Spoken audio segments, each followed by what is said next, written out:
Bonjour. Pourquoi ma grand-mère, qui ne sait toujours pas nager, quand elle tombe à l'eau, n'a surtout pas intérêt à s'agiter et encore moins à lever les mains?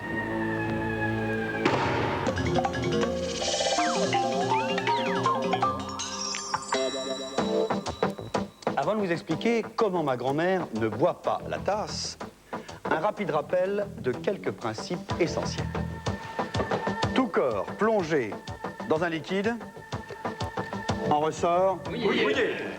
Ça a l'air bête, mais faites la même expérience avec un sac en plastique. Là, on ne sent plus que c'est mouillé.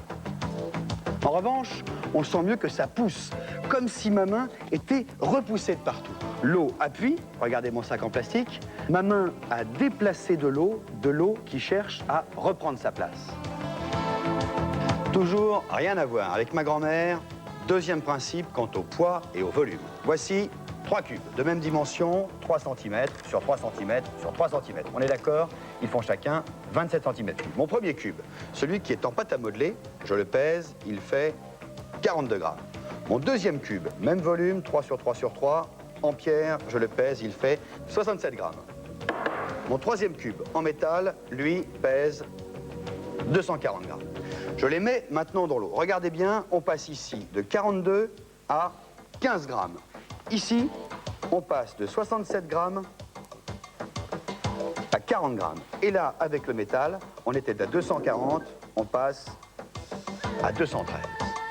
Dans chaque cas, on a gagné 27 grammes, très précisément, que ce soit de la pâte à modeler, de la pierre ou du métal. L'important, ça n'est pas la nature du produit, sa densité, son poids ou sa couleur. L'important, c'est son volume. L'important, c'est le volume d'eau qu'il déplace. Eureka, aurait dit Archimède. Et d'ailleurs, il l'a dit. Tout corps plongé dans un liquide subit une force, un effort, de bas en haut, égal au poids du volume de liquide déplacé. Au poids du volume de liquide déplacé, j'ai déplacé 27 cm3 d'eau.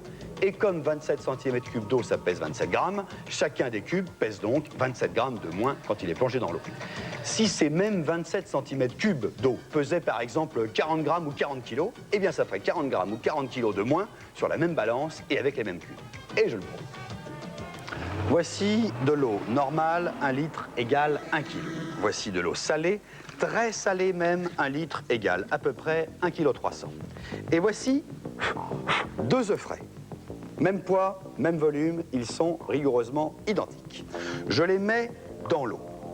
Ils déplacent le même volume d'eau. Or, je vous rappelle, ce qui compte, ça n'est pas le volume d'eau déplacé, mais c'est le poids du volume d'eau déplacé.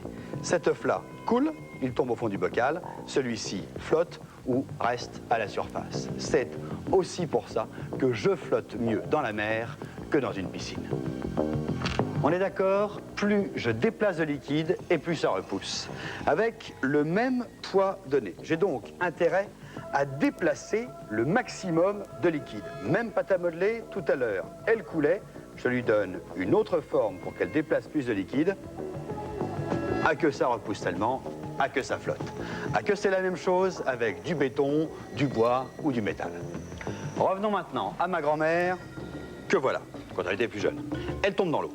Elle ne sait pas nager, elle panique et elle lève les bras. Résultat, sa tête est sous l'eau, elle ne peut plus respirer, elle boit la tasse, plein de bonnes raisons pour paniquer encore davantage.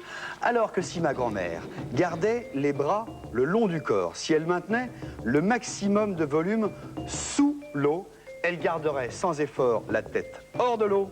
Tranquille Basile, en attendant les sauveteurs bretons. Et maintenant, histoire de reprendre notre souffle, quelques belles images de machines, à vous de trouver de quoi il s'agit.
finir le tour de magie, ou ce qui ressemble à la magie. Voici un verre. Tout à l'heure, j'y ai versé successivement du mercure, de la glycérine, de l'eau que j'ai colorée avec de la grenadine et de l'huile.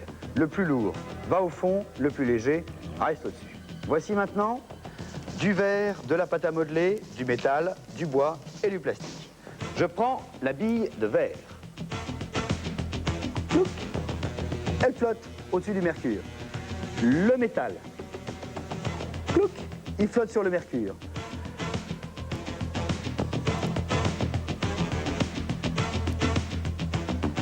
Voilà, c'est beau, c'est complètement inutile et c'est magique. À ciao, bonsoir.